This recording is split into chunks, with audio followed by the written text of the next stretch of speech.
Start the meeting at 6:33. Let's do roll call. Jill? Here. Aniket? Here. Emma? Here. Mara? Here. Ryan? Ryan? He's sitting here. Yeah, okay. Why do you give a thumbs up? Looks like it's something wrong with your audio. Bridget? Here. Jerry? Here. Hi, Tina.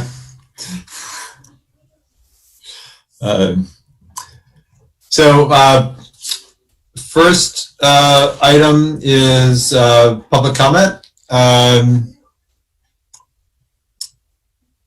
If you, let me just put the participant thing on.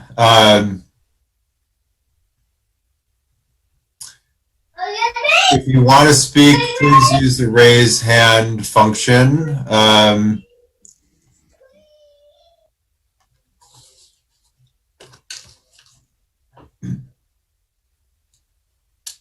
seeing 3, 4.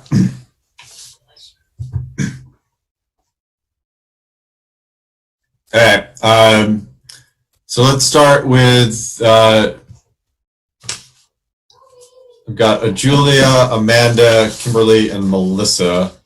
So let's start with Julia. Go ahead and please introduce yourself for the folks at home and for the recording.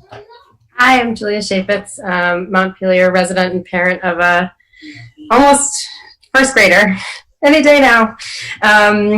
Thanks for taking the time to hear me again. I just wanted to say something about the meeting coming up on the 16th, where we're expecting that you're going to take up conversations regarding the school resource officer and looking at the policy and the budget decisions around that. And folks have been asking us how to engage with this discussion, how to engage with and making sure that their voices are heard, and we don't have answers. So we need some transparency in that process to be clear of have a clear idea for ourselves and for, to share with others about how your process will go around the policy and budget discussion, and how we can engage in it as residents and parents and caregivers and community members. So anything you can speak to that now would be helpful, but also, if you don't have immediate answers, would be really helpful to have soon. I'll just give some clarity now, because we usually don't go back and forth on this, but I think it would be helpful. I think some of those decisions will be made on the 16th about, what our decision-making process is going to look like for this, kind of depending on what we hear and what we think is necessary. Right now, all the board knows, we'll be taking it up on the 16th. Libby's going to kind of make a decision, and we'll confer about kind of what sort of information to bring, to that meeting.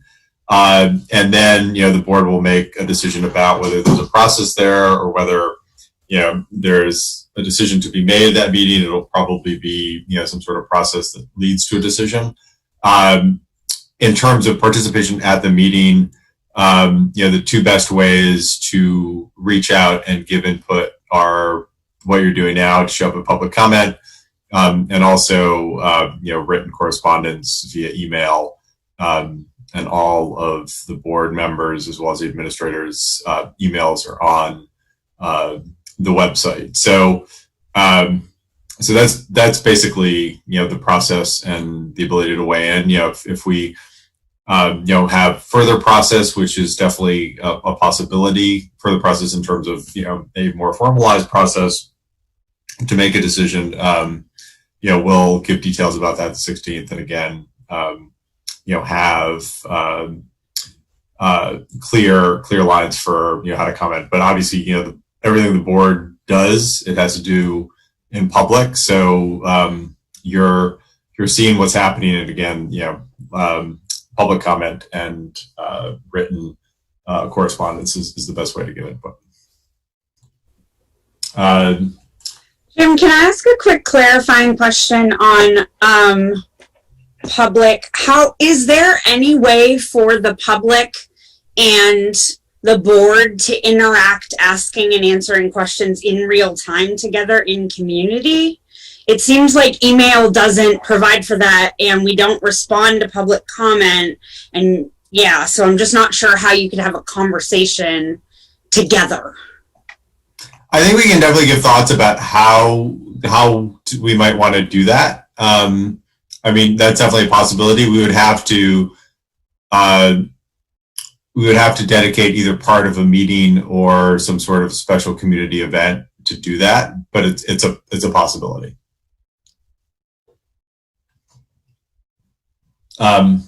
Great, thank you. Amanda. Thank you, Jim. Hi, my name is Amanda Garces. I am a parent of two beautiful children, one who's going to be a second grader, and the other one's still in preschool with an IEP. And yeah, I mean, I read the article that was in the newspaper, so obviously there are conversations between the district and the chief of the police. And then, we have been bringing these conversations to this board in the hopes that there is some community involvement and insurance that the voices of our families of color are really listened to. I think that for me, it's like being, like we have been asking, okay, what's going to happen? And now that there are articles, that there are obvious conversations between the district and the chief of police, like what, like not being able to know what's going to happen and how we can be part of this conversation and creating either alternatives of what it is. I know that, so like being in the dark as a parent that have concerns about this, it's, I don't think it's transparent. And I think it will be really important to ensure that our voices are heard, whether it is in that meeting, but that we can also have like in advance what is going to be discussed so that we can prepare for whoever it is that we need to bring to the public comment. So again, just like asking for transparency and asking to ensure that our voices are heard as something that is really deeply that I care about. I was really, really concerned about the fact that the article in the newspaper says that the police, the school resource officer will be in the middle school, and given that some of the issues that have happened in the middle school, like it just literally, it gave me a stomach pains from just like thinking about that. So yes, again, asking for transparency. Thank you so much. Great. Thank you. Kimberly. So I am Kimberly Cruikshank, and I have two girls, one going to Main Street Middle School and one going to Roxbury Village School. I am on this call to ask about the bus, number one, for Main Street Middle School. For the first 2 days, I got an email that it is going in the morning, but there was not confirmation on what time in the afternoon. I am concerned about the bus schedule for Main Street Middle School because I do have a 5th grader and music starts at 2 p.m. virtually. And I'm not sure what time the bus gets home at Roxbury. So that is a concern. So that's issue number one. Issue number two is, what is the bus situation, and I call it a situation at this point, with Roxbury Village School? And because I've heard many different scenarios being offered, and but when this merger all happened, we were promised a bus, and I understand that this is COVID times now, but if we get rid of the bus now, that just tells me that the budgeted line for the bus will probably go away and not come back the following years. So that is a concern to me. And I realize that there's only 8 families using this bus, but it is, if I was to go back to the office, then I rely on that bus just as well as any other of those 8 families. So it is very concerning that there are options being offered that don't make real sense. So I just want some transparency around it. Great, thanks. And the RVS bus is part of the board discussion update later on. Thank you, Kimberly. Melissa. Hi, I'm also a parent of an RVS second grader, and would have been Roxbury preschool. Unfortunately, we're going to Northfield. Again, it's about the bus. Kimmy, I share some of Kimmy's same concerns. The other concern I also have is we have at least 4 middle school students who are typically picked up by that RVS bus from the other side of town, and they no longer have a way for their parents to put them on the bus before going to work. They then have to travel, some of them 9 to 10 miles from the normal bus stop. That's not the 2 or 3 miles they already traveled to the nearest bus stop to drop their students at, I think it's 7 a.m. or 7:10 now. And then they also have elementary students on the RVS bus who they would then have to come back around for 7:40 to drop those students at school if there was no RVS bus. So my concern is that the RVS bus serves 2 purposes. It's one, to get the kids from the other side of town over to meet the MS bus, and it also obviously picks up the elementary students. I know 8 families, this doesn't sound like a lot, but when you have 31 kids in a school, it's a decent percentage of the school that utilizes that bus. I mean, yes, in the number of kids, it sounds low, but if you look at, I don't know what the percentage of Montpelier is that uses the bus for their elementary and middle school, but when you look at it in percentage, I'm betting it's not too far off for those students. And I think it's an extreme hardship, given the unknowns of this year, to eliminate that bus. I understand if there's an issue with the driver being sick and there's out of the district's control, but eliminating the bus at this point is in the district's control, and I don't necessarily agree with the elimination of it for those 8 families. I am one of those. I am working from home, but that's not guaranteed to last. And at the point I have to go back to work, my 7:05 bus route is a necessity, because we work in not far away places. We work in Montpelier, we work in Barrie, and 7:40 drop off at school to get to work for 8 o'clock in those locations is just not feasible. Thank you. Great. Thank you. And Meredith Warner, I think is the last one. Yes, hi, thank you. My name is Meredith Warner. I'm a Montpelier resident. This is a follow-up to requests for process around the SRO question.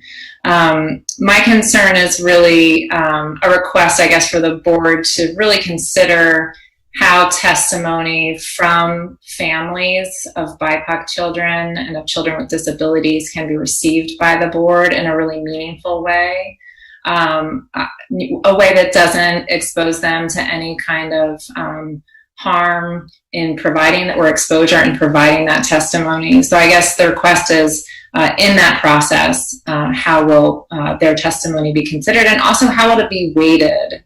So is that testimony for students that are potentially vulnerable in this conversation? Is their experience of it weighted differently? Thank you. Thanks. Any other public comment?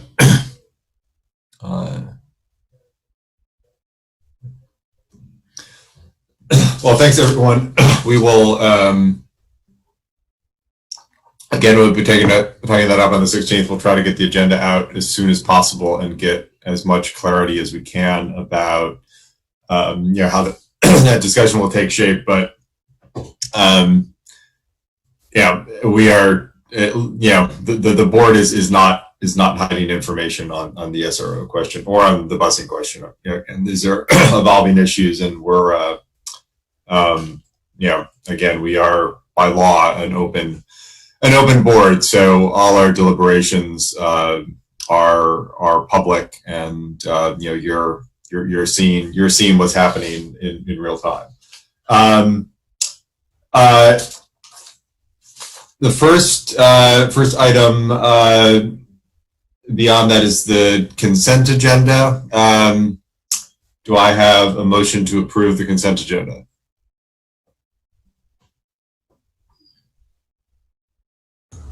So moved. I'll make a motion to approve the consent agenda with I'll second that. And seconded by Bridget. Any discussion? Great. Let's do a vote. Jill? Aye. Aniket? Aye. Emma? Aye. Mara? Aye. Ryan? Aye. Bridget? Aye. Jerry? Aye. Great. The consent agenda passes. So board discussion. Libby, you want to tell us the latest? I know we're getting very close to launch time. So yes, we are. you're frozen. Oh no, am I? We can hear you, but Hold on. there you go. We can see you now. I'm moving. Sorry, Mom. I'm interrupting my mother's dinner. Am I better? Am I unfrozen now? Yes, we can see. We can see you. So, first and foremost, the administrators that you see on this Zoom call should get medals of honor. They are really in it right now, and from a superintendent's perspective, that once in-service starts, then I'm kind of just the cheerleader on the side.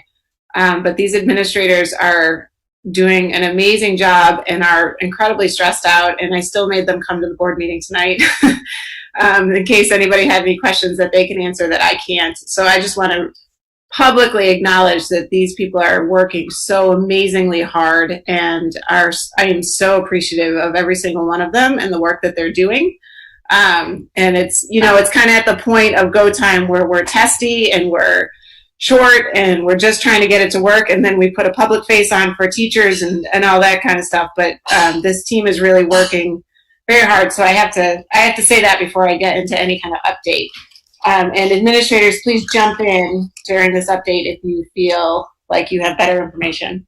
So the first thing I wanted to update the board on are vacancies. So we do have vacancies right now that everybody should be aware of. As of right now, we have a grade 8 humanities teacher. We need a long-term sub for that position. We need a social studies teacher. That's 0.7 at MHS. It will be 1.0 for this year because we need the additional FTE for this year. But the interviews are happening, I believe, on Friday for that position.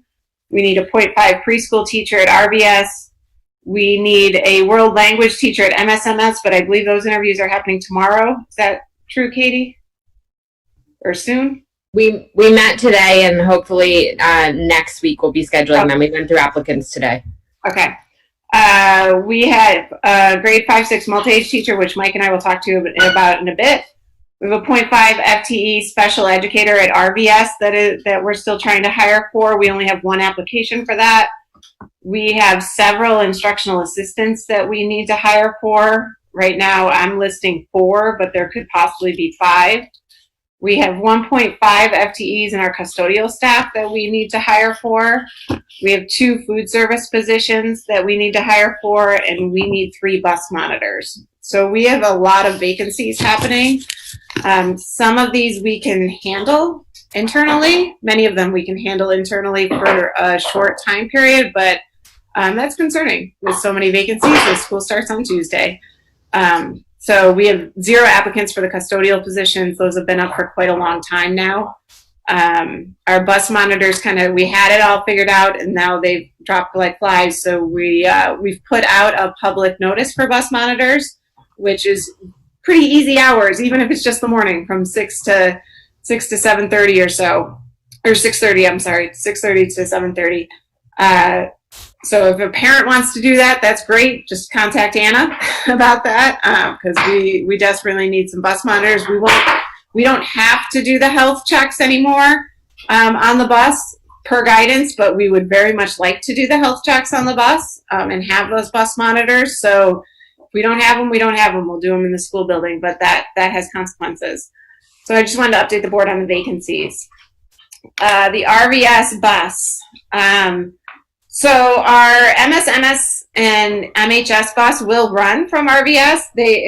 Because of the health check piece, and we want to do health checks on the bus, especially for the RVS bus, because those kids are on that bus for quite a long time. That is leaving from RVS at 7:10 in the morning. But that is running the first day of school.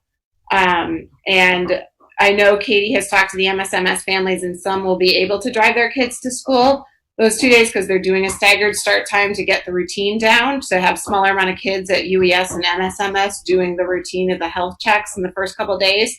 But that bus is running because the kids from MHS have to get to school too. So families can take that.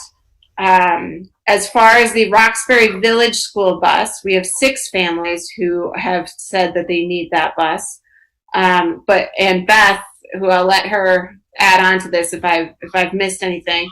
Beth has done an amazing job and talked with the person who does the daycare at RVS to offer early morning childcare. Should we decide to not run that bus, so parents could drop their kids off anytime after, what is it, Beth? It's anytime after 7:15. So she's offering morning care from 7:15 to 7:40 for those parents most impacted by the bus. And she's offering it at a very low rate that the district would pick up for childcare. $5 per morning, which so we can pick that up and we can use our CRF funds to do that. If we decide, so again, there's 6 families, 7 kids who want the RVS bus. The savings to the district would be $42,870 for this school year. Should we not run that bus? The capacity for the bus is 77 kids, and we have 7 who need it to run. So there's the very good possibility that many mornings there would be no children on that bus. So that's a decision that I'd love feedback from the board about. It's a considerable amount of savings. I understand the ramifications it has for families. And Beth has done a yeoman's job to get another alternative in place for families as well. RVS pre-K, we don't have a teacher. The teacher has chosen to retire. We do have that position posted. It's been posted for over a week. We have 0 applicants. We don't expect to have many applicants to hire a pre-K teacher on a regular basis. It's not the easiest task. Ryan, do you remember how many candidates you had this year for Sadie's position in a normal hiring cycle? I want to say 6 or 7. Yeah, we don't get many, right? Sorry to put you on the spot, Ryan, for that. So we don't have many applicants. We're going to leave that up for about 2 more weeks and see if we can get an applicant to get our pre-K situation going. The daycare provider has offered to do daycare for the entire day, correct, Beth? For any family who needs that. yes, and we were able to connect with, I believe it's 3 families, 4 children, don't quote me on that, who are taking advantage of her offer to provide childcare during that normal preschool block. So we have made other accommodations for families who might need it during that time in the same space, but with a daycare provider, not pre-K. She's not licensed for Act 166 funding or anything like that. She's not a licensed pre-K teacher. So it's not pre-K, but we'll leave that position up for a couple more weeks and see if we get any good applicants. But if we don't, then we won't be doing pre-K at Roxbury this year. Bus monitors, like I said before, we need 3 currently, 4 including the 5 including the 2 Roxbury buses. We knew we would have a challenge finding Roxbury monitors because we have in the past, but Montpelier we usually had taken care of. So we have put that out to the public to see if anybody can get, we can get any takers. My next step would be to offer different, well, I have offered different hours to the IAs who want to take it. That doesn't seem to be a big pull. So the next step will be to offer different pay for the bus monitor piece, to try to get bus monitors, but there is a large possibility we won't have them for the first day of school, or for the first bus run, rather. I wanted to talk to you about numbers right now. Main Street Middle School in particular has 20 to 23 kids in a class. They are at their max capacity at the moment. We are able to fit the kids in with own 6 feet of distance, except for maybe 5th grade. Right, Katie? There might be a little bit closer in 5th grade, but they still have some space apart from each other.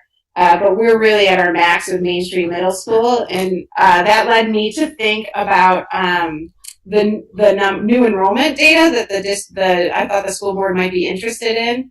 So as of today, we have 79 new children enrolled in our district. We have 19 at UES, 7 at RVS, but we've also lost 15 students at RVS, so it's not in the way we want at RVS. At MSMS, we have 15 new enrollees, and at MHS, we have 38, which I asked the registrar if that was a interesting number to her, and she said the only thing that rivals it was 2 years ago when we had 50 new enrollees, so that 38 number is pretty big for MHS, which equals 79 new kids. And just in case you're interested, for home study, last year this year we have 52 students who are doing home study, and 19 of those students are new. So we have a considerable amount more new enrollees than we do kids we're losing for home study.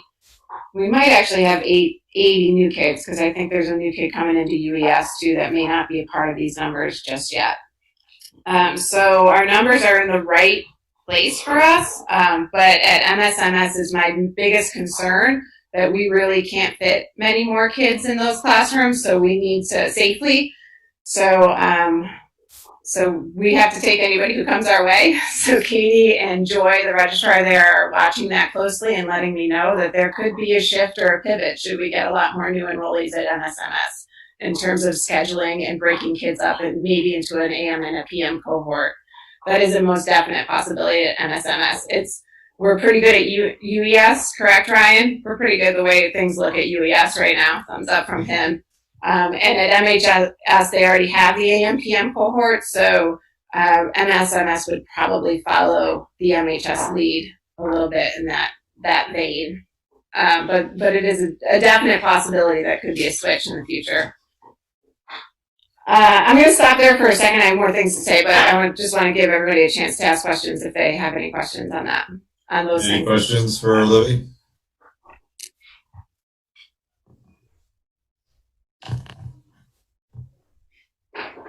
Emma. I'm wondering about the preschool position. Did you end up, I see that you asked Ryan and said that there maybe was a hiring process at UES earlier in the year. Did you go back and look at the applicants who applied for that position and contact them and tell them that we have another open position at another one of our schools? We did that hiring in April, early May. That hiring was a long time ago. So we could go back, and we have not, but we could. But that was a long time ago that we did that hiring. That was one of the very first hires we did, actually, this school year. So we could. I just don't think they'd still be available at this point if they haven't applied for it. Yeah, other questions or comments? One more, sorry. With the bus for Roxbury Village School, first of all, I just want to thank the people who came out and spoke tonight about that, because there had been a little bit of a gap in our understanding of what the individual families, what their needs were. So I appreciate that public comment. I'm wondering, so you gave us the number of the amount of savings. We had also discussed reaching out to individual families and surveying them to find out if there was a way for us to get creative in a solution for each individual family. Did that communication happen? I believe Beth reached out to most families, and and the key to remember is that most families, this challenge isn't going to be solved because we give them a gas card. That the challenge is that they need a ride to school because of I have to get to a job or something of the sort, right? So it's a time situation. But Beth, I believe you reached out to each of the families. I did. I contacted each family personally and I talked to them about their situation. From that, I learned that most of it was that they needed to get their child on a bus so they could get to work.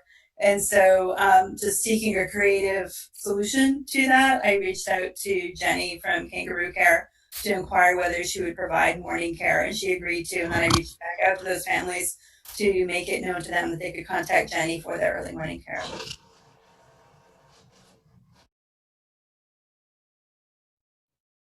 So just to clarify, the early morning care would be that a parent who typically would send their child on the Roxbury Village School bus would bring their child early to the daycare center and drop off, and then there would be, is Kangaroo Care right at the village school? I'm not, okay, so they would just start their school day from there. That's correct. And they would come in the back entrance, be temp check there, and then when school actually begins at 7:40, they would be dismissed to their classroom to join their regular class at that time.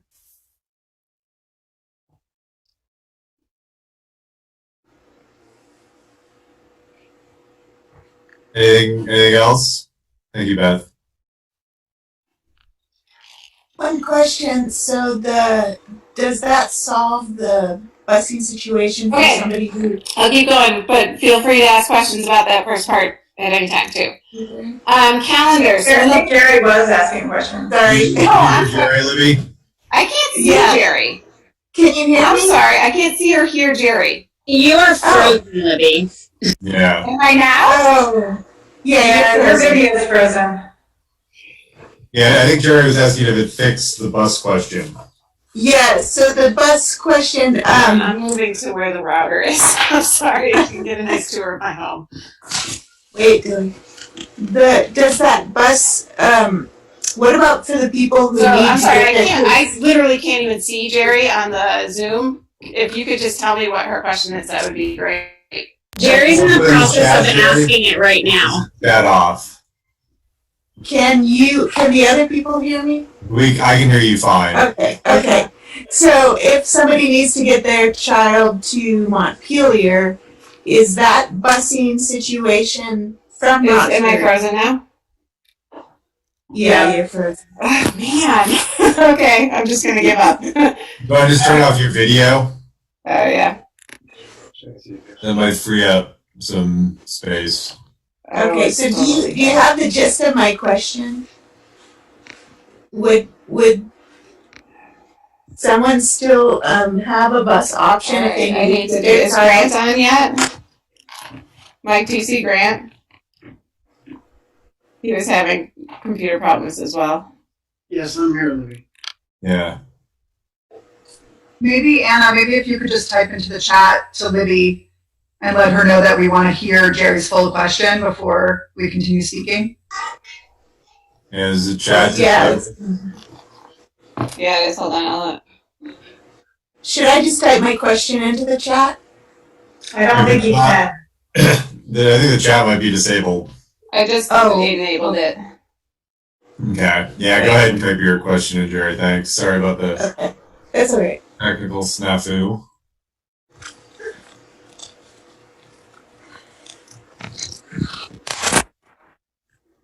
Oops. I'm going to try to log. I'm just going to try to get out and then come back in. Sorry. And the chat is still disabled. Looks like the chat's still disabled.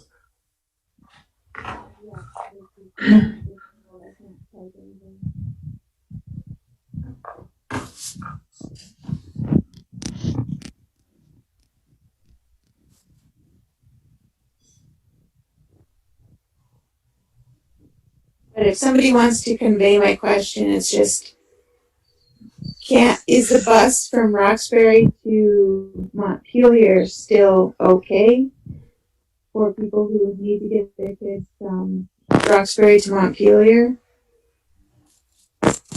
So you're basically asking if the Roxbury to Montpelier bus is untouched by this and still. Yeah. Yeah. That's correct. The answer to that is yes, but let's wait till we get Libby back on. So Okay.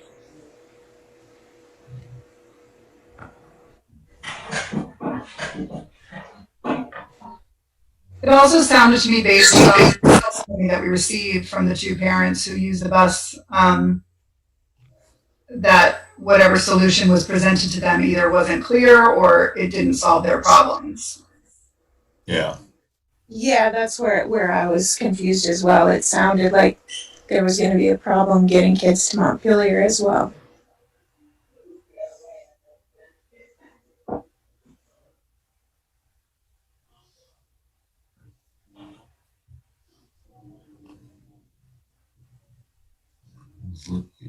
He is not back.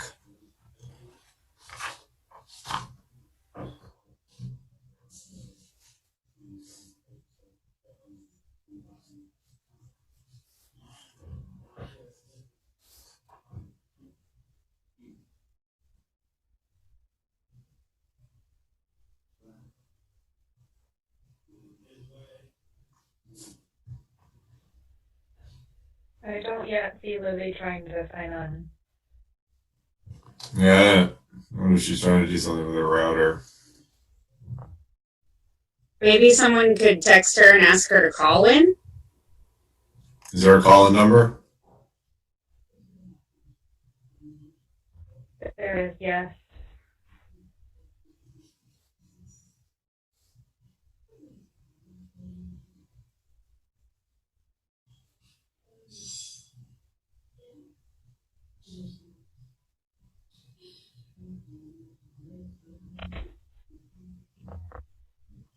I'm expecting her to call in number, so hopefully that can work for her.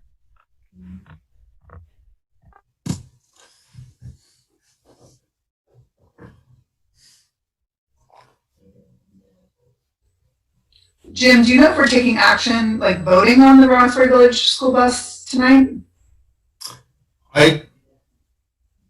She's trying to call out. I don't believe we are.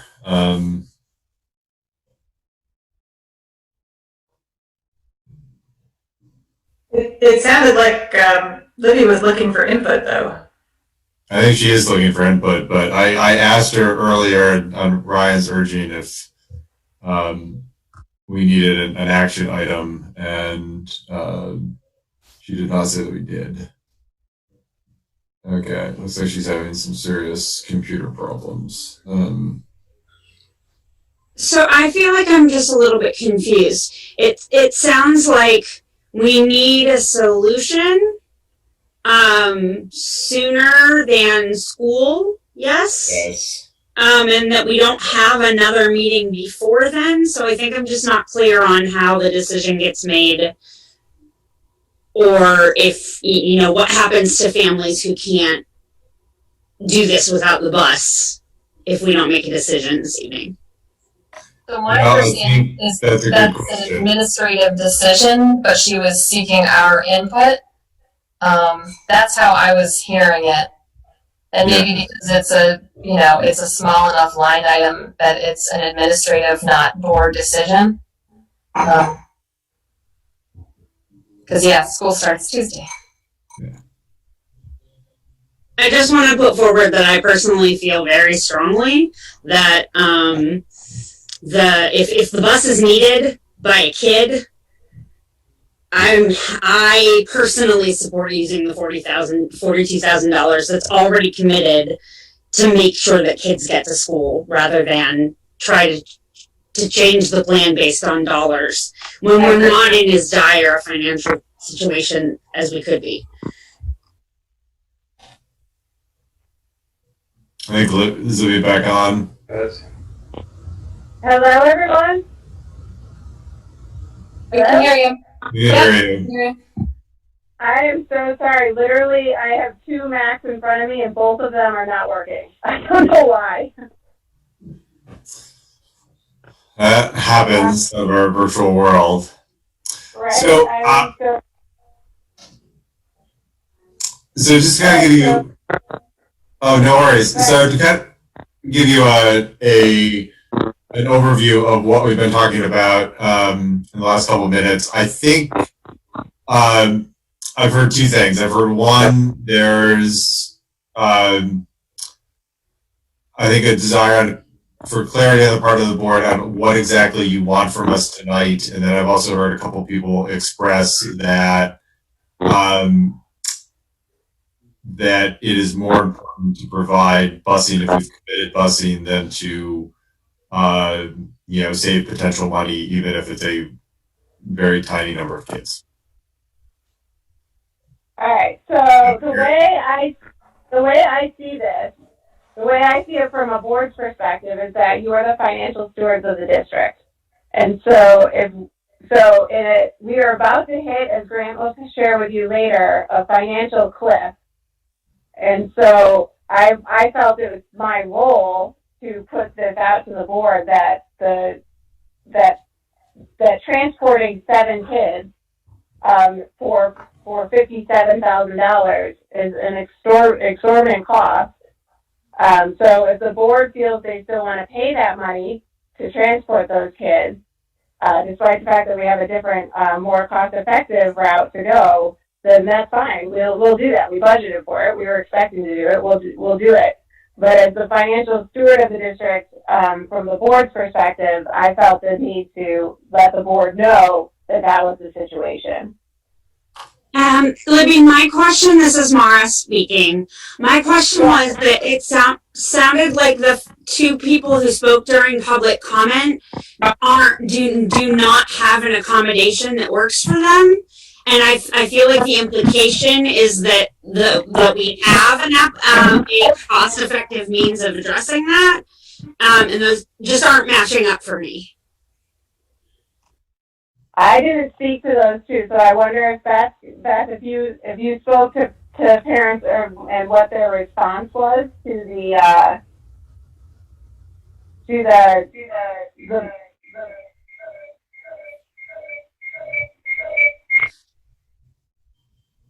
I did speak to. Sorry. Okay.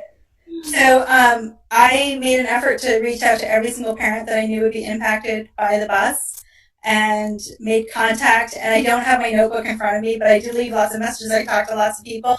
But to my knowledge at that point, that was the best solution that we could come up with should there not be a bus. Because I felt like it was our duty as a district to make it work somehow, even if we couldn't have a bus. So it was really more of a workaround at this point, and we were looking at solutions the last time we met, and I felt that this was a solution, maybe not the perfect solution, but it was an alternative to solve a problem. So I've got a question. This is Aniket. I'm sorry, I'm getting confused. Is the solution to have the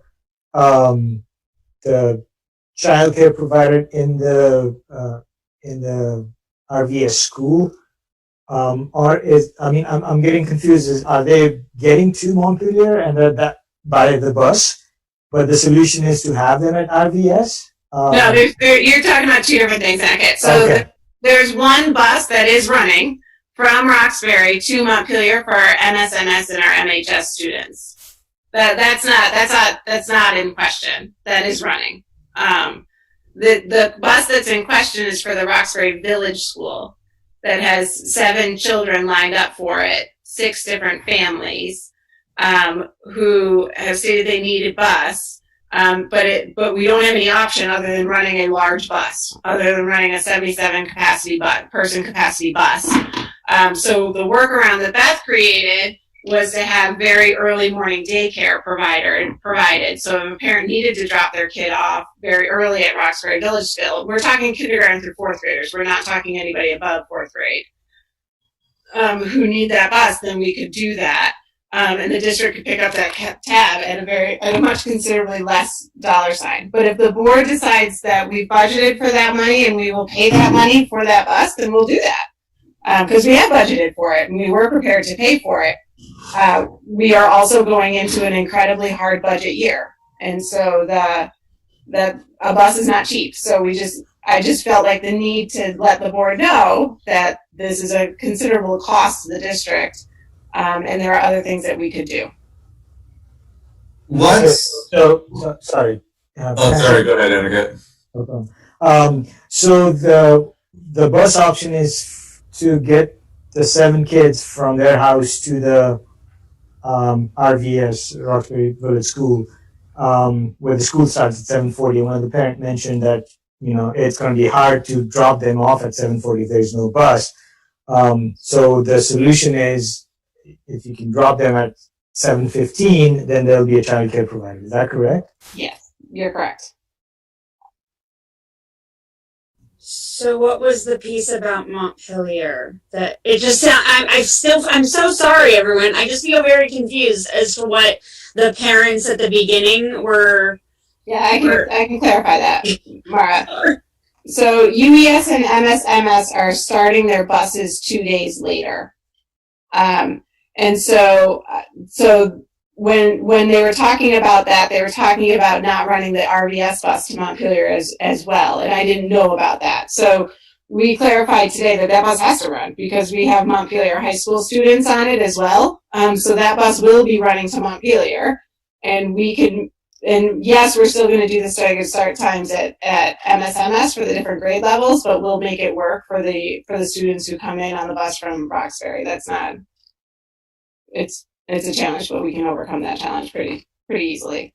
So I think there's just some misconceptions there.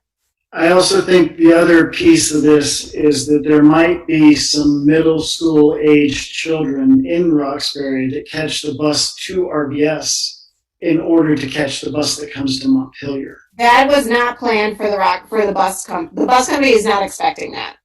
So that may be a parent expectation, but that is not an expectation from the bus company. The children wouldn't be able to get to Montpelier in time for that to happen because the bus from Roxbury to Montpelier has to leave at 7:10 in order to get to Montpelier on time for school start. So thanks, Grant. That's not an option for families. It never was an option for families. So if you're a Roxbury parent of a student who's coming to Montpelier for school, you had to last year and would again this year have to drive them to RVS. You didn't last year. It was door-to-door pickup last year. Oh, so that was different. Okay. Yeah, that's different because we didn't have to do health checks. So our goal is to do health checks before kids get on that bus. We may not be able to do that in Montpelier because we don't have the bus monitors. We may not be able to do that at RVS. So the reason why the location changed to meet at Roxbury Village School was because we didn't have a bus monitor for that, and we need to health check the kids before they get on the bus. So somebody at Roxbury Village School would do the health check before the kids get on the bus. That was the reason for that change this year. Last year, kids were picked up by Northfield because our bus company also drives Northfield, Williamstown, and all those, and Barry. So because the Roxbury is so spread out, that some kids were getting on the Northfield bus, driving to a point where Northfield and Roxbury buses crossed, getting off the Northfield bus and onto the Roxbury bus. We can't do that this year. That's not possible because of the situation we're in. I want to say 2 things. First, I echo Mara's feelings around equity. If we're busing some of the elementary school kids in our district and not others, that feels off base to me, especially if we've already budgeted it and that's the expectation. So I would feel strongly that unless we're able to connect with all 6 families and confirm that the kangaroo care or whatever, the early child care at RVS was a suitable solution for them, then I feel like we probably should commit to follow through with our commitment to bus the kids. And then the second thing that I think we should address that I don't know how to address, but the 2 people who spoke in public comment from RVS were concerned about sort of the future of the bus. So is this really a COVID specific issue? And are we planning to, if we do cut the bus, is that really just because of COVID? Yeah, it is. The majority of 1 year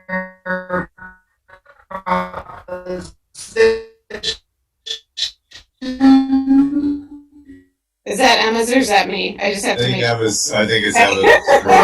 Yeah. Is there danger? Should I wait, Jim? I think go ahead. She looks like she's pretty hung up for future years. So, so this is just a thought. The vast majority of Roxbury students typically ride the bus. So if we have 35 students, we usually have about 30 who ride a bus. In the afternoon, it's less because of the Bridges program. So on an average year, this is not an average year. So parents have decided they don't want to put their kids on a bus, and we have a very small amount of kids who need to go on a bus. But this is not an average year. This has never been discussed before this year. Yeah, I have a question for maybe you or Grant. The number you presented tonight for the costs for running the bus was lower than we had heard in our last meeting. No, the cost to run the bus is $57,000. The savings, should we choose not to run that bus, is $42,870. Okay. Specifics about the contract. Would STA allow us to run the bus just in the morning? Would that be an option? Probably. That seems like that could be a really good solution for the position we're in right now, because you had just mentioned, you're absolutely right, ridership in the afternoon is historically much lower than the mornings. Yeah. And if we can get the kids there, they'd have either the after school program or the kangaroo care daycare program to take care of the kids who would need to be picked up later than the bus route. Just a run in the morning has not been presented or considered with STA? I have not presented that to STA, but I certainly can. STA and I have talked about that in years past, but not this year. But Ryan, you make a very good point, because I believe, Beth, I don't know if you have these numbers, but I think the last time Casey told me there were 19 kids signed up for Bridges, and we have about 24 enrolled right now. Is that true? That sounds about right, based on the last numbers I heard. Yeah, and that's pretty typical. The vast majority of students at RVS do the after-school program with Casey.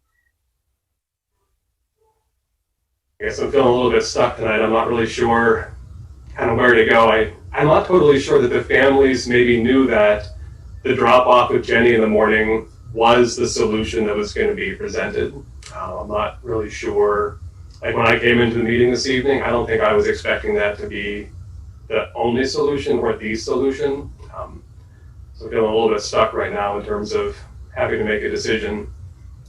I think the way I hear the board saying is that we keep the bus run, and then if we see that there aren't any kids in the afternoon, because we haven't run that data yet, then we cancel the afternoon run. And STA has brought that to my attention before. So that makes sense to me. We can do it that way as well. But if there are kids in the afternoon, a considerable amount of kids, then we keep the afternoon run as well. Does that make general sense to folks? Would that be half of the savings? Half of that amount? I don't know. I don't know how it works. Grant, do you have an idea there?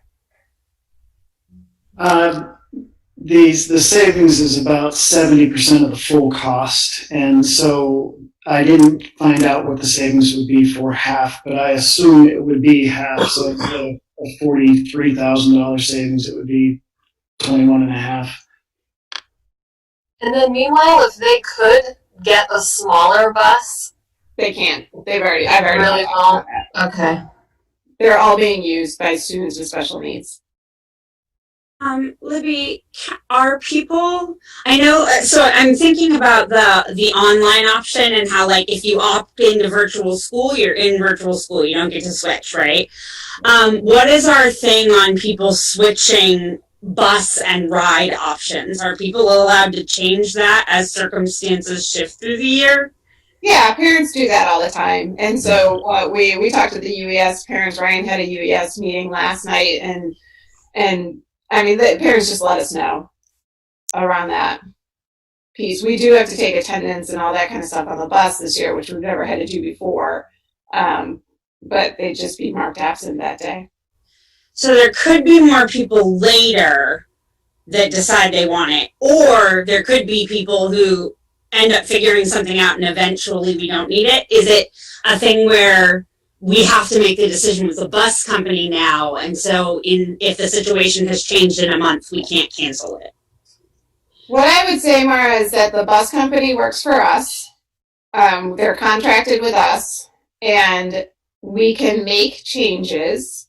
However, they are also employing people and relying on us for that money. And we have to, in our contract, we have to give them a significant amount of time before changes can be made. But there is a part of our contract that allows us to make changes in the contract. I think we just need to give them like 60 days notice or something like that. And thank you for reminding me that the person who's driving the bus would like some assurances on the time. I appreciate that. Yeah, that brings up an interesting question. Is there like an RVS bus driver that we've had for years who are relying on the RVS bus driver is the one that we can get to drive or that SDA can get to drive the RVS bus. So they may have the similar driver, but that's coincidence, not tradition. Can I just go on the record as saying I would like to do as Libby had suggested, and that we want to move forward with continuing with the bus, and then if ridership in the afternoon drops off, that's always an option. It sounds like I feel very strongly that this is an unprecedented time, and the idea of taking away one of the few pieces of this puzzle for families and students right now would be not worth the savings. And I think if we are about to be asked to make significant financial savings, which I completely respect and understand the work you guys have put into trying to find a solution, this is in no way a criticism of that I think there might be other places I would want to look first. And I also, I get a little worried when we start to parse out the budget by students, because then it starts to become a bit of finger pointing, in the same way that we don't want to talk about special education students and what they might cost, or busing versus not busing.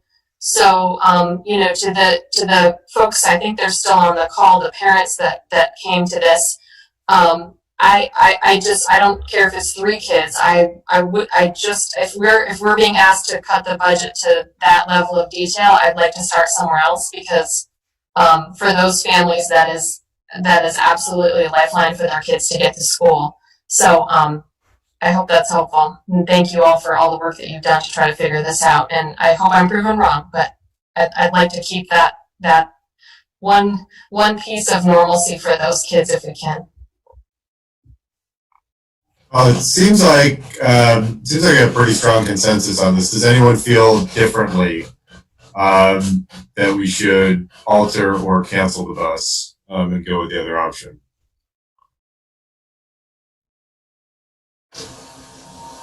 Yeah, I think that's the consensus of the board. Libby, do you have what you need on that? Yep, I'll let Stacy know that the bus is going to run at RVS, and we'll watch the afternoon ridership. Great, thank you. Thanks for trying to think of solutions, and thanks, board, for the input and for everyone for supporting families. There's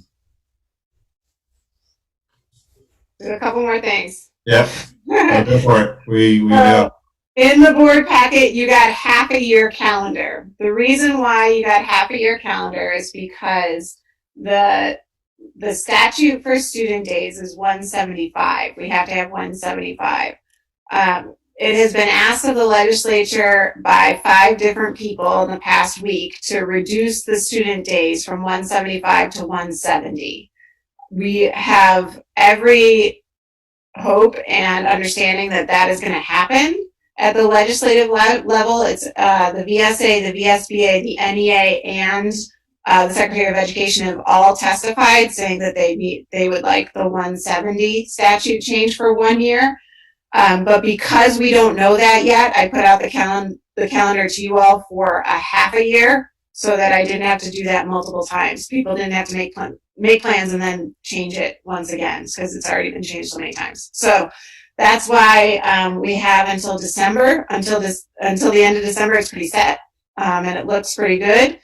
There are a couple changes in there that parents should really note, and some things for our teachers because we had to knock out some teacher days in there as well. So because we did parent conferences in the beginning of the year this year, we're not doing them in the fall this year.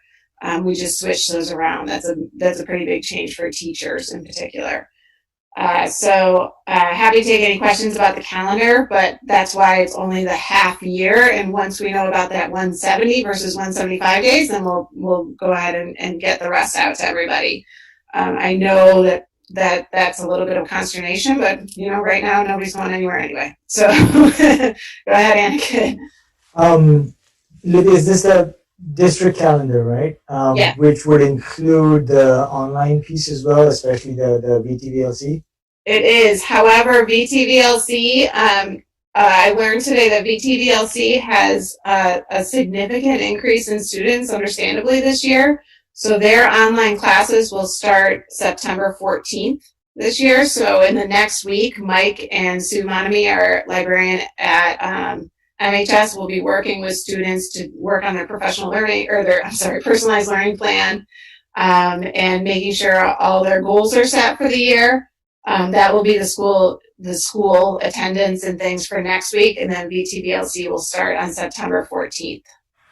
Okay, so the 5 days for those kids would be, it'll still start on 8. Yes. It's just not VTVLC learning. Exactly. Okay. The guidance under attendance for virtual learning is still pretty broad. That has never been rescinded from the spring. So it's still pretty broad in that sense. So we're going to rely on that in order to get the attendance markers down for VTVLC students starting September 8th. And how confident are we that VTCLB will be ready to go the 14th? Mike? A little over 50%. I think they will. Okay, that's. I think they will. The reason I say that is that we literally found out about the change in date yesterday at 4 p.m. And it's obvious that their system is overloaded at the moment. And I speculate that the 14th is going to be a solid start date. But we've had enough changes in the last 2 days that I don't want to say for sure. What I know right now is the 14th. A slightly weighted coin toss.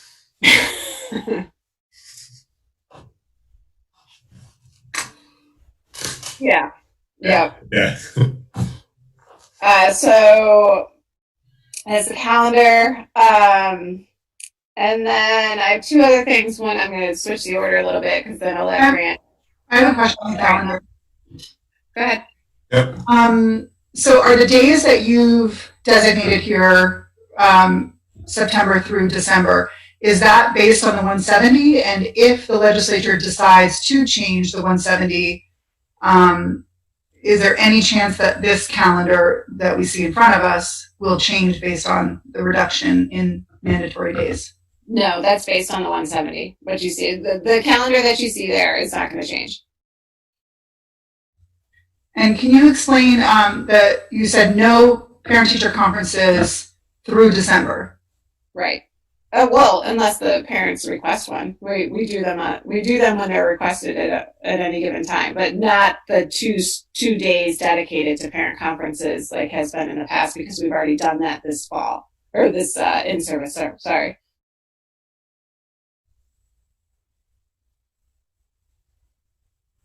Okay, because it does seem like with everything that's so different, that parents might be very interested to find out how their student is doing with the new face of schooling, public education. And I would absolutely recommend that they contact their teacher and make a meeting because teachers will do that if they need one. We also, with the student days the way they are, we have a certain amount of teacher contracted days.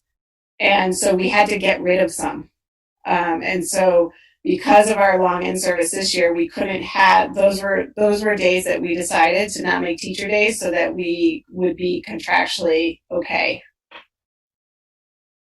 I think it's important to know a lot of this is contractually driven, but yeah, to reiterate that, yeah, parents should definitely be in frequent contact with teachers, especially if they have questions about how things are going, and teachers will be responsive.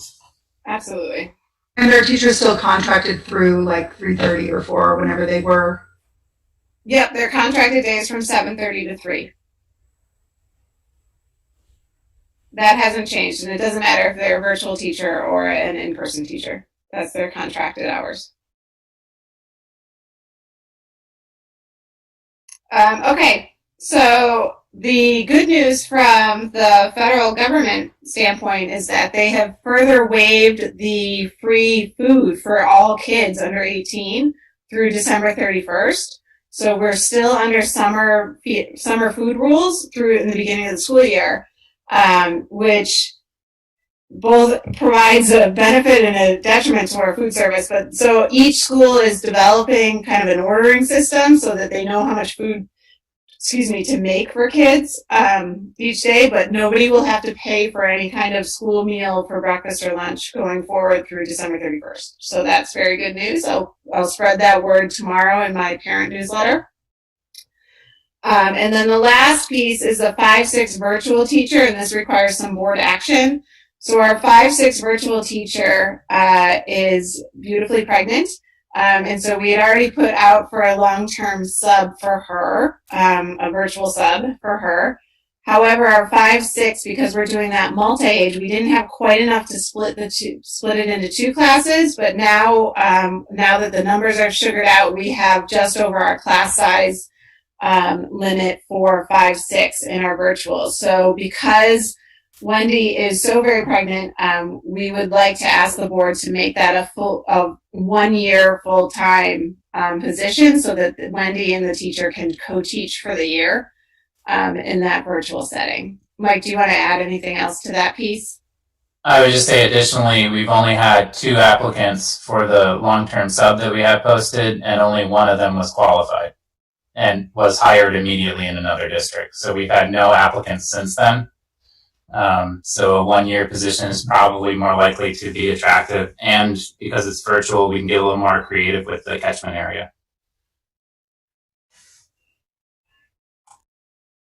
Great. So this wouldn't be a permanent position, it would be just intended as a 1-year. 1 year. Yep, 1-year position. Do you need a motion from the board on that? Yeah, we did. We put that under board action. I just kind of moved it up in the agenda. Sorry, Jim. Okay, moved it above Grant. Yeah, and then I'll let Grant go all together. Yes. Anything we need to know more about that, or can I entertain a motion?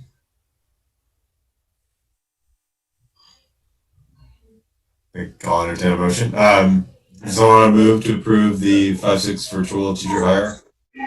I move that the board approve the 5-6 virtual teacher hire. A second? I second. And who was that? Sorry, was Jerry. Oh, Jerry. Thanks, Jerry.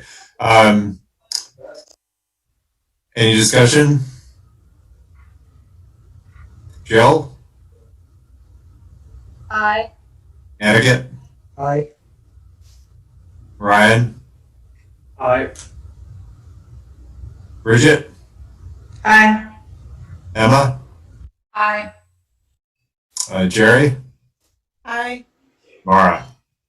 Aye. Great. Motion is approved. And now turn it over to Grant for what I'm sure will be all good news. Yeah, we only have 3 years to cover, so I think we can get it done in about 15 minutes. The good news is one of the first things you got is a draft 4th quarter report from FY20. And that was very good news. We finished with a surplus, it appears, for FY20, which will help immensely for FY21 when I assume we are going to end up finishing with a deficit. We discussed this at the Finance Committee last time there was a board meeting, so I'm not going to go into detail now. But the surplus was stated as perhaps $790,000. This is still a draft report because we haven't finished our audit. But I already think that 790 is a little aggressive. We just heard from the AOE that there's some costs that they're not going to fully reimburse. And it also assumes that we're going to get 100% of what we asked for in CRF money, which I asked for $42,000. So I'm thinking the surplus for FY20 is probably going to be closer to $700,000, which is still incredible. It's very good news and will help us out a lot for FY21. FY21, there's a lot of unknowns right now. We don't know for sure how much we're going to be paying for all these extra costs.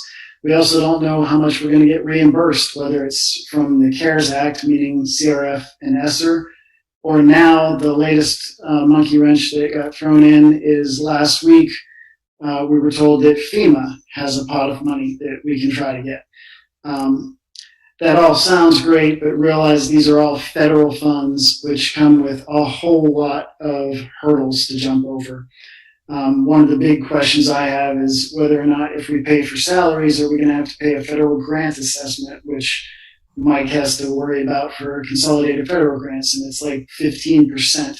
So there's a lot of unknowns on what we're going to get from federal funding, how that's all going to work, what the applications are going to look like. So I just don't know how much we're going to get backfilled, but the fact that we finished with $700,000 extra in FY20 really puts us in good shape to be able to try to absorb those costs if, in worst case scenarios where we have a lot of increased costs and don't get a lot of reimbursement for it.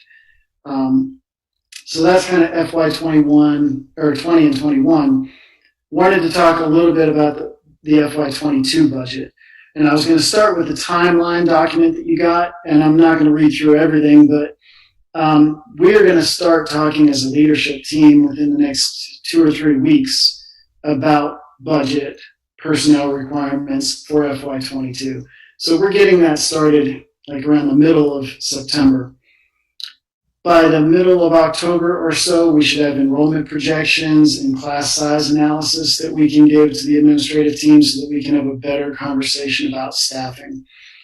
That milestone is a little worrisome to me because I'm not sure how smoothly like October 1 counts are going to be, if there's any kind of anomalies with this year's counts, what that might do to our projections, but we'll do the best we can. October and November, leadership team will be meeting several times to go over budget and staffing. The beginning of December is when we get a lot of key information. The AOE is supposed to give us an equalized pupil count. Dollar yields come from the Commissioner of Taxes. And hopefully we'll get those data points in a timely way.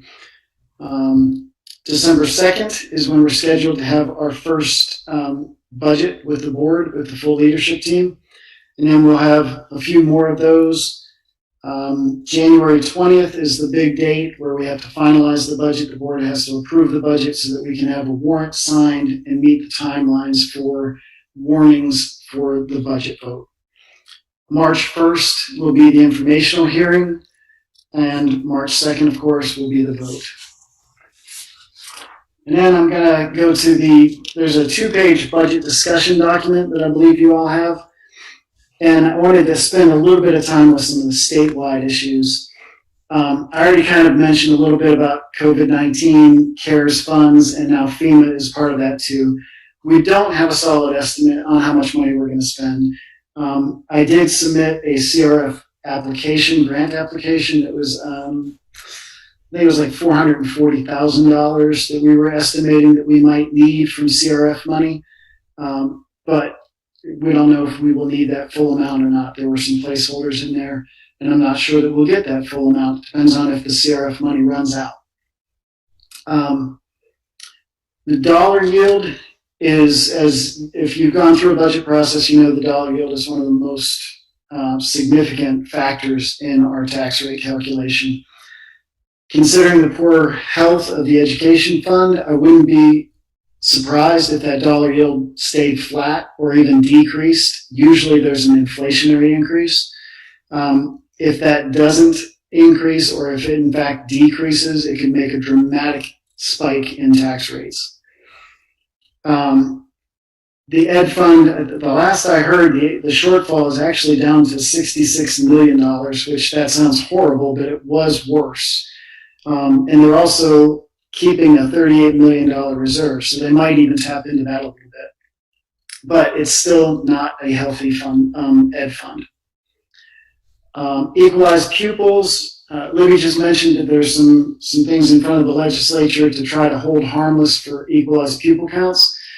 That would be great, because with homeschooling now, with uncertainty about how October 1 counts are going to go and ADM counts are going to go, it's quite possible we could see a drop in equalized pupils. And if that drops, your spending per pupil and tax rates go up. So I'm hopeful that the legislature will, in fact, approve some kind of a hold harmless, where one of the things they're asking for is that maybe our ADM for this coming year stays level with last year, in which case our equalized pupil counts would remain fairly level, which would be good news. Common level of appraisal, for those of you that are tax rate nerds like me, common level of appraisal is a factor at the very end that we have no control over. It's based on sales information for home sales in the past 2 years, I think it is. And if that CLA drops, your tax rate goes up, and you can't do anything about it. I'm very concerned this year about CLA dropping, because it is, as you probably all know, a seller's market right now in Vermont. Everybody wants to come to healthy Vermont and get out of the urban areas. So if sellers are getting their price that they want, or even getting an inflated price, that could drive the CLA down, which could have a dramatic impact. A 2% drop in the CLA is 4 cents on the tax rate. So it's huge. Health rates, of course, are probably going to go up in the double-digit range they have for the past few years. I'm not going to talk about the statewide healthcare bargaining. Wasn't a big impact to us. Act 173 is going to be delayed again. That's a change in the special ed funding formula. Then I break it out into pressures and opportunities. Pressures, salaries, of course, is a big pressure, because that's, over 70% of our budget is salaries and benefits. And all of our bargaining unit agreements, as you're painfully aware, are going to expire this year. So we're going to have to redo all of our bargaining unit agreements. So that means we're going to have to make some assumptions in the budget process, which it's not unheard of. We had to do it last year as well. But salaries is always going to be a pressure, because even a minor increase in salaries is a big dollar amount. Staffing, high school staffing might need to increase in FY22. We looked at that last year. We were on the verge of needing to add some FTE. The good news is it looks like middle school might be stable, depending on these new kids that Libby was just talking about. But actually, it might be time to look at reductions at Union. There's like this bubble of kids that's going through and is hitting the high school, but the lower grades are starting to come in lower than the past few years. So we'll have to look at our class size analysis and determine whether there might actually be an area where we can make a few reductions. Special education is always on there because it's an unknown. For the past few years, we've had fairly low special ed costs, so it could continue or that trend could reverse itself. You never know. Technology will probably have a big increase in FY22. We're buying a lot of one-on-one devices or one-to-one devices for students. We're seeing a lot of damage to those since they're going home.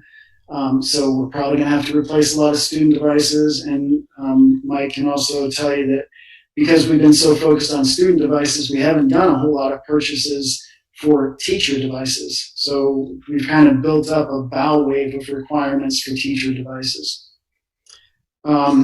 Food service will probably be a little bit of a bump, although I think we increased it by like $75,000 to cover a deficit, going from 20 to 21. We may still have an increase again for 22, but it shouldn't be that dramatic, I wouldn't think. And then on the opportunity side, high school tuition, it's our final year in FY22 for grandparented high school choice for Roxbury students. So I have on here that my guess is we're going to have probably a decrease of about $75,000.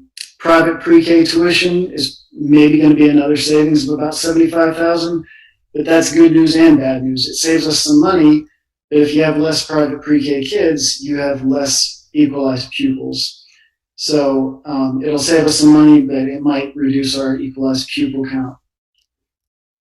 And then the big opportunity is fund balance. We've worked really hard over the past several years to build up a fund balance. This is the time where we will be tapping into it, I'm sure.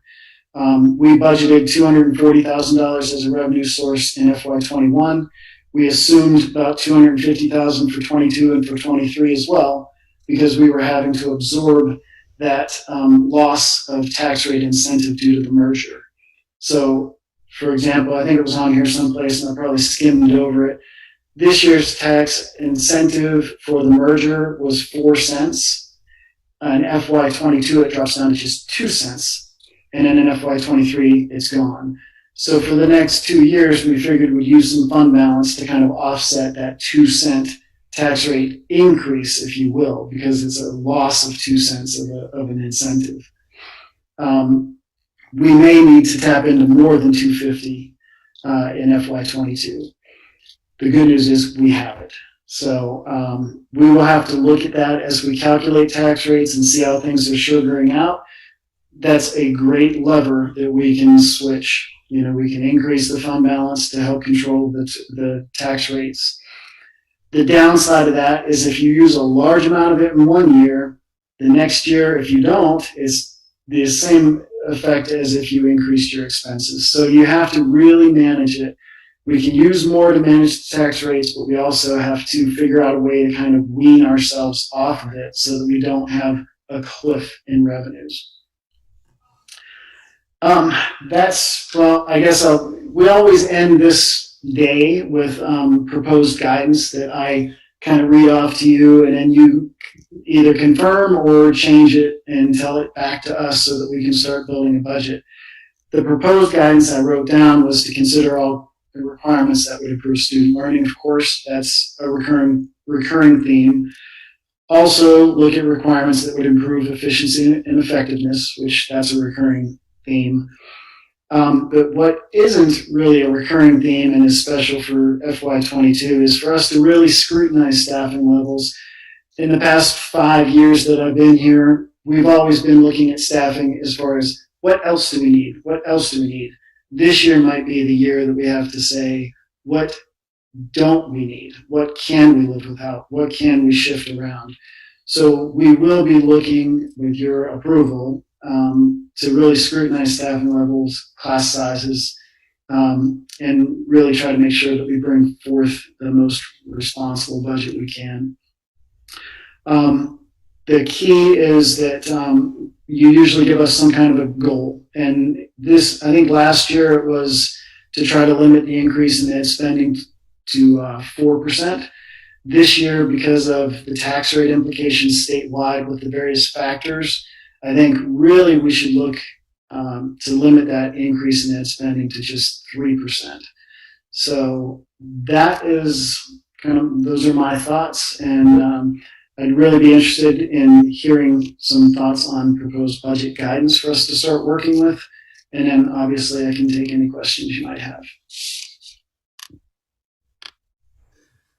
I have a question that it actually might be more of a question for Jill than Grant, but is it possible for the common level of appraisal to go up or to go down in every town? Or if in other words, if all of Vermont is experiencing this bump, with real estate going up. What does that mean? It's based on 3 years worth of their sales data, so it is not going to look the same as in every town, but it could theoretically, they could all go up or they could all go down. It used to be that it was a lot more stable, and now there's quite a few in both of those buckets. There's a lot of towns where it's really, really high, meaning they're overvalued. So yeah, it could. And the next couple of years is going to be really strange to look at because people might be flocking here, but they're not flocking all places in Vermont equally. Yeah. We haven't seen that.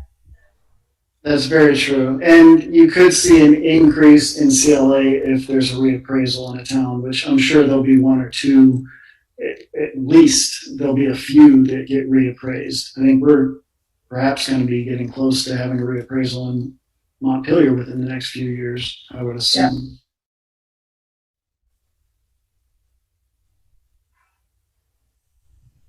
I wonder too, is the legislature able to somehow offset or inject the ed fund with CRF money at the statewide level?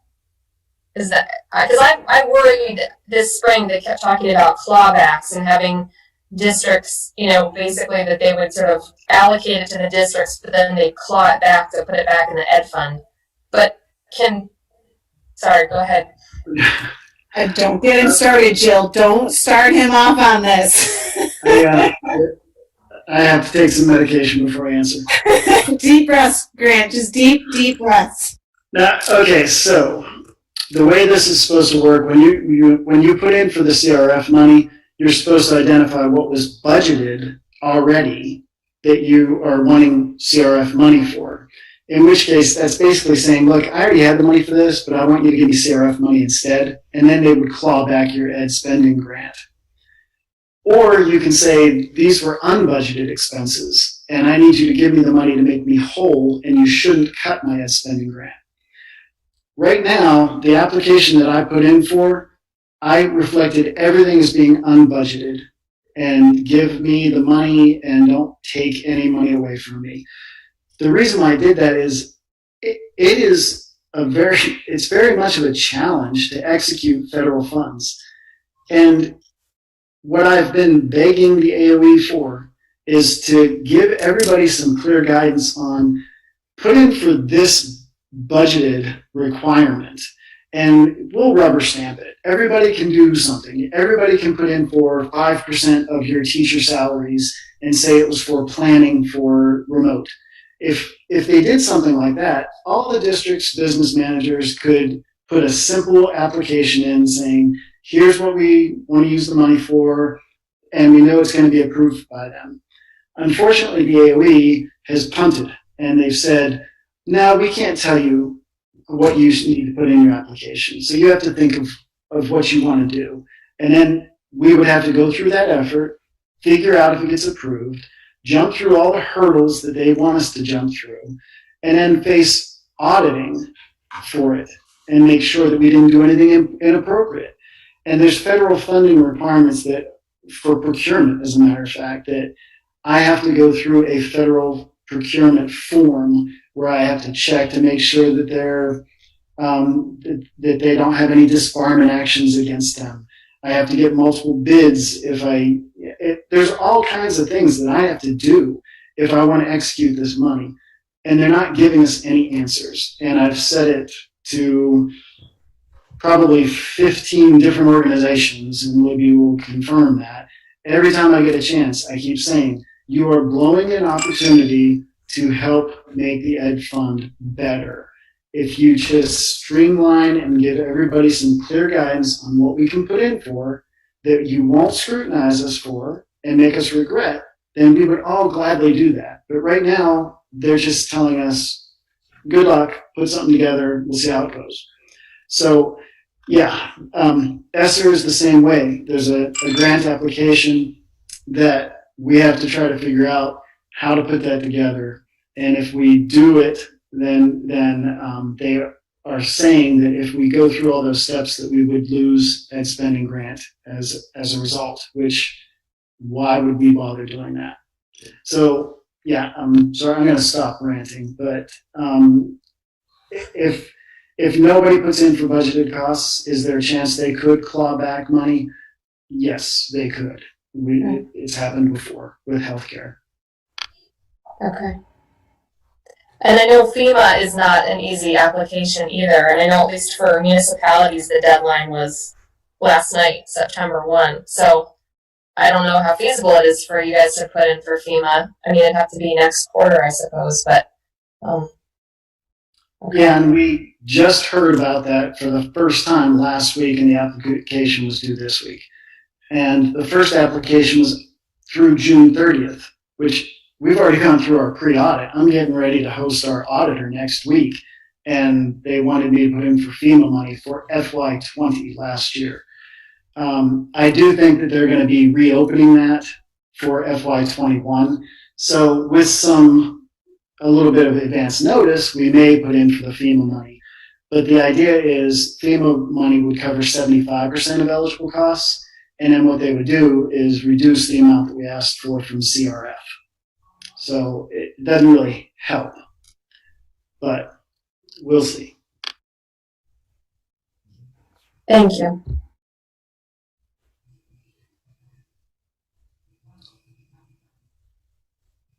Other questions, comments? For now, does 3% increase in net spending seem like a reasonable goal? I mean, it does. Bridget? Oh, well, you can go ahead, Jim. I was going to talk about that. I mean, yeah, go ahead. I mean, my thought is it sounds reasonable given the constraints. I know we've done more in the past. I'm definitely concerned about the ability to meet our needs, but these are numbers we have not faced in the past, I think anything more aggressive than that, we're going to start to get into some tax territory that's going to be pretty scary for a lot of Montpelier residents. Recognize too that the state could come back, and we could say 3% now, and the state could come back and say, no, you're not allowed. And so this will be a very interesting budget season. I think very much out of the norm of what we're used to. Yeah, no, and I think there's a pretty decent chance that the state could put some parameters on what we can and can't do that again, we haven't seen previously.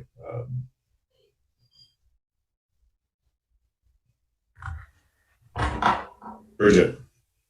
So I think my concern is that, before COVID, when we were talking about budgets last fall and building on the work that started the year before, we had been really trying to allocate resources and tap resources to try to address equity concerns. And obviously a lot of that work has been diverted, and everything has been overrun by the need to address schooling during the pandemic. But it seems to me that our needs are just going to be greater next year, not lower.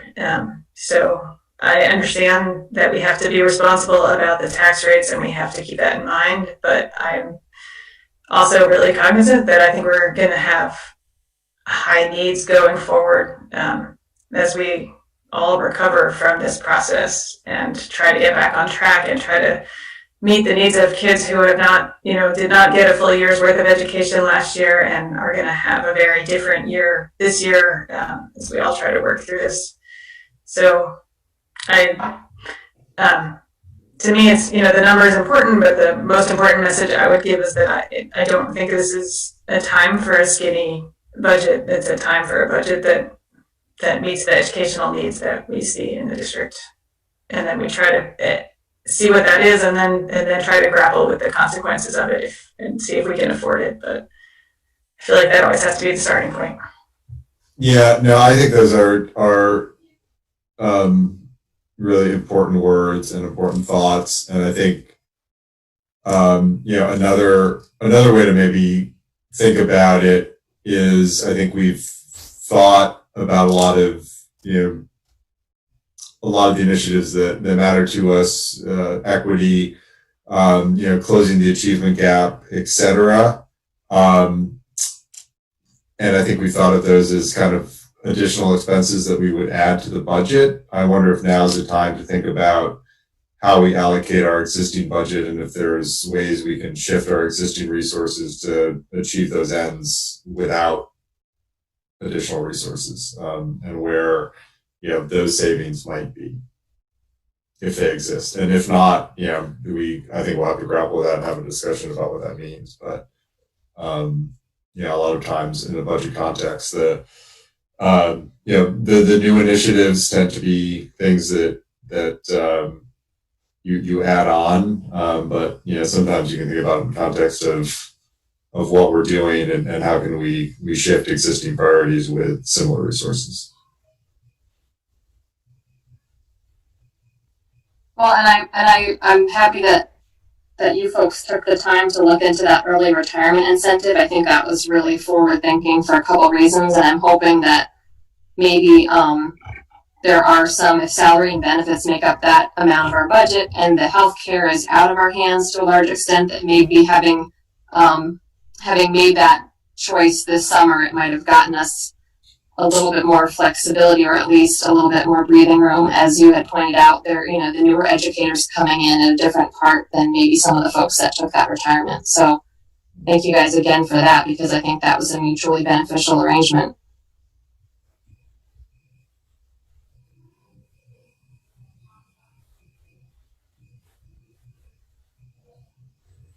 I echo everything that's been said.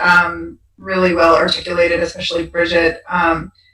Not that the other two didn't articulate well, but just that I really particularly what Bridget said resonated with me, especially around the fact that there has been sort of a gap in learning, and we don't know what that gap will look like until we get back and are able to assess kids and see where they're at. And I think the idea of cutting teachers, particularly at Union Elementary School, really worries me during this year, when that crucial early learning has no doubt taken a hit since spring. So that was my number one concern with what you said.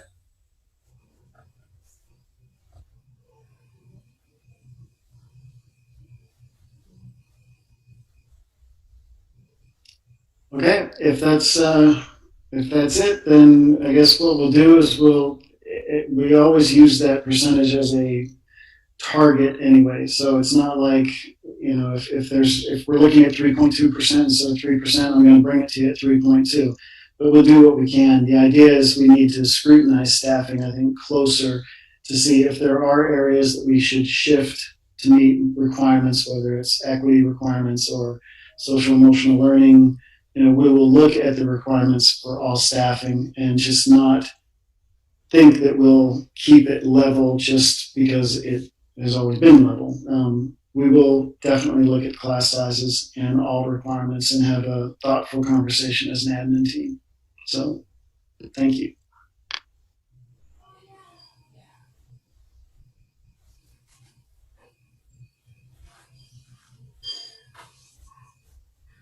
Yeah, no, and thank you for giving us this overview and the landscape. This is definitely going to be a harder year than we've had in the past. So I think being very, very thoughtful about the choices we make is going to be important.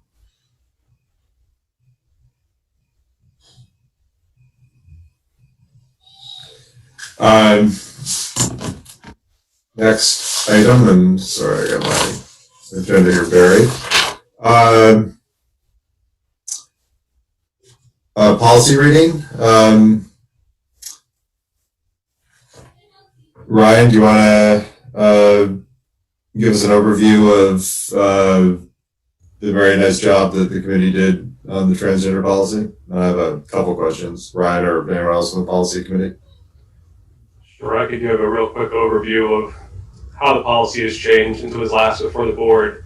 But maybe before I do the update, I just want to take a quick second to acknowledge all the people over the last year to year and a half that have worked on the policy.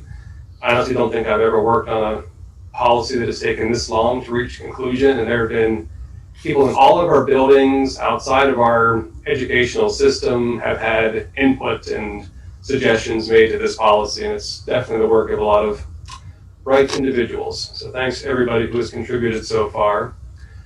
The change that has occurred to the policy since it was last before the board has really been a shift away from a trans-centric approach to the policy. When it was last before the board, the majority of the language in the policy was related to transgender students. We had received some feedback from some of the social workers that we should shift it to a slightly more gender non-conforming focus. And after the last two meetings with the policy committee, we really shifted it to be much more inclusive to students in general. So it's not really targeting one specific gender identity. I think any of us on the policy committee would be happy to take any questions anyone might have, but in terms of the shift from the last reading, it's really been that movement away from a specific gender identity to a more inclusive overall to all students. Great. Any questions or comments about the revised policy?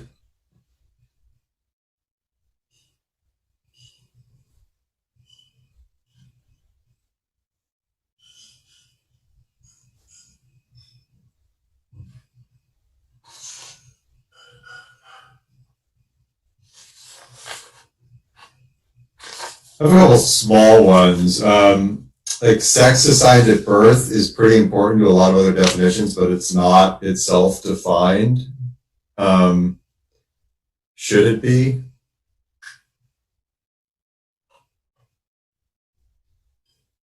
Or is that self-evident enough that it doesn't need to be?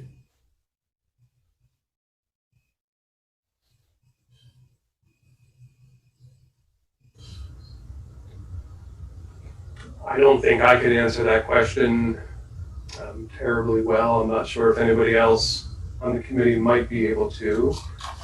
I don't. So you're looking for, when we have a list of definitions at the beginning of the policy, you were considering having sex assigned at birth detailed there as well? Is that what you're thinking, Jim? Yeah, it's just a definition of what it means, and kind of maybe to make clear the difference between sex and gender.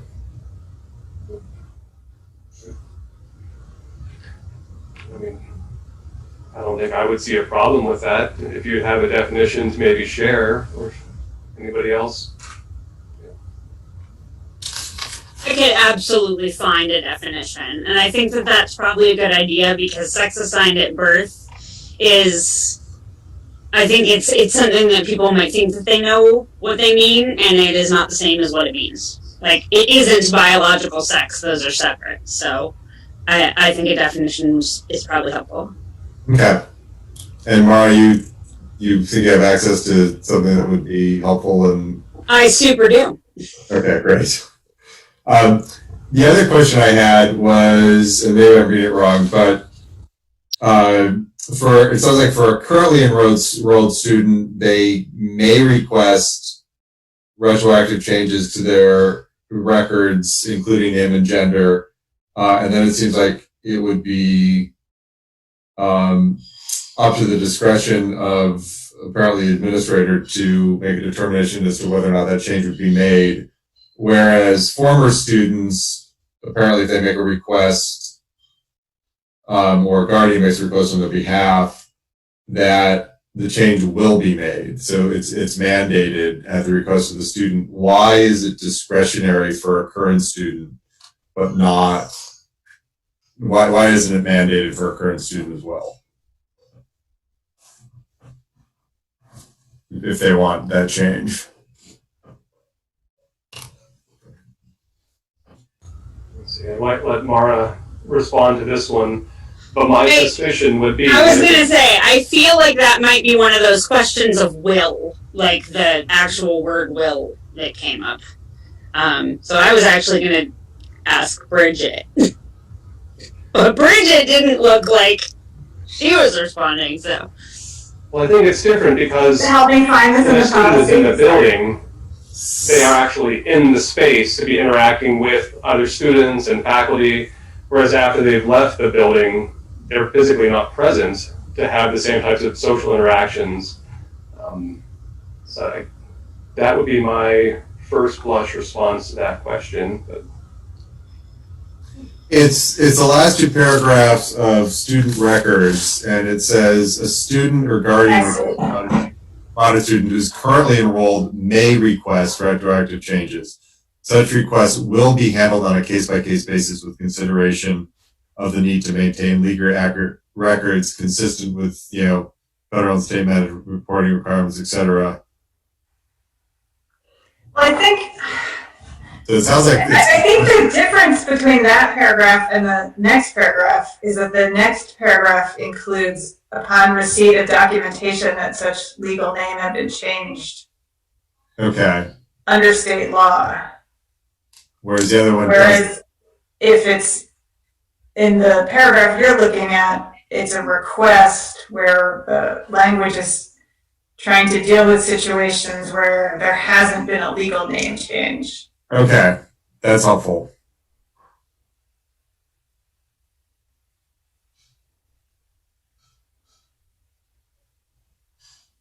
All right, I think that's all I had.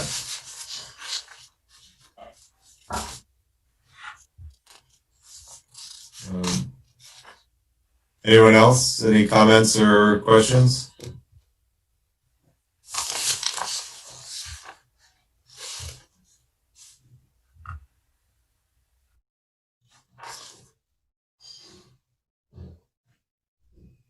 So third reading, and then do we move We need a fourth reading, it sounds like? Huh? We'll need a fourth reading, it sounds like, with the Fourth reading, yeah. language. Should we try to add language in there to address Jim's question for current students who have gone through the legal process? I think it's in there, but maybe I'm reading this wrong. Oh, right, that does say former. Did you say former or current? Yeah, maybe just former or current in that last paragraph.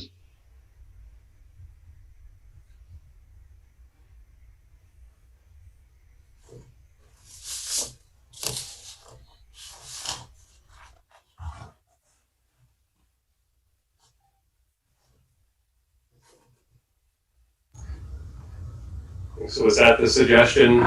The final paragraph in that section will read, former and current student permanent pupil records will be changed by request? Yeah, I would say former or current, because or encompasses and, but not vice versa. Okay.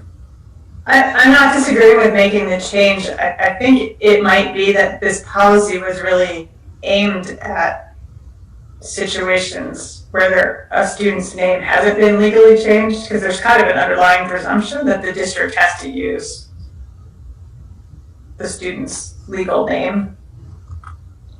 And what this policy is trying to address is how to deal with those situations where the student's name hasn't been changed yet legally. So not arguing with the clarity, but I think that might be where that came from.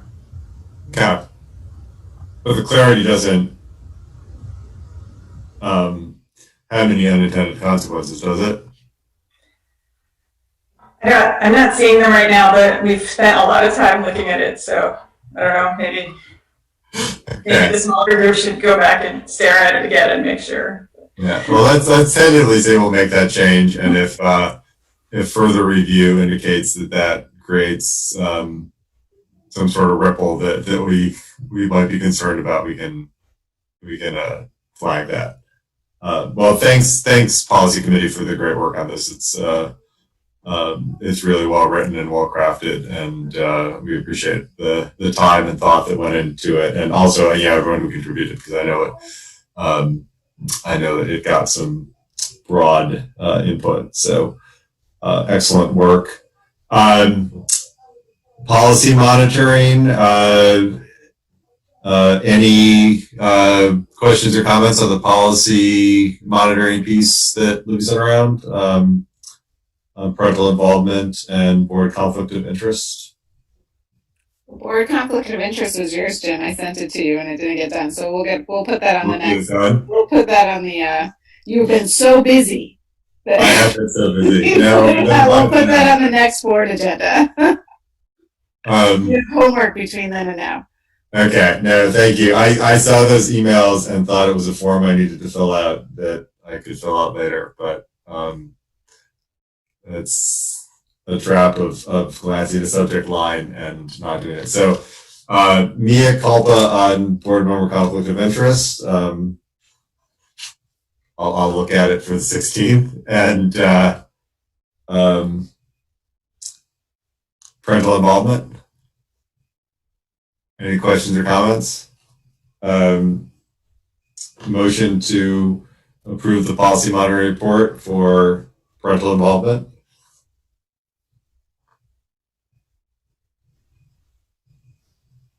I'll make a motion to approve the policy monitoring report for the parental involvement. Bridget, you want a second? I will second. Thanks. Jill? Oh, we've had discussion. Jill? Aye. Aniket? Aye. Ryan? Aye. Emma? Aye. Mara? Aye. Bridget? Aye. And Jerry had to drop off. Motion to adjourn? I move we adjourn. I'll second. Jill? Aye. Aniket? Aye. Ryan? Aye. Emma? Aye. Mara? Aye. Bridget? Aye. Well, thanks everyone. Ended just a little early. Happy good start to school. Thanks everyone. Next time we'll hear how it goes, and hopefully it goes smoothly. I know you guys have done everything you can to make it go smoothly. So knock on wood that the fates are with us as well. Yes, everybody keep your fingers crossed and wear your mask. 6 feet apart, wash your hands, don't touch your face. All right. Thanks everyone. Thank Good night. you. Bye.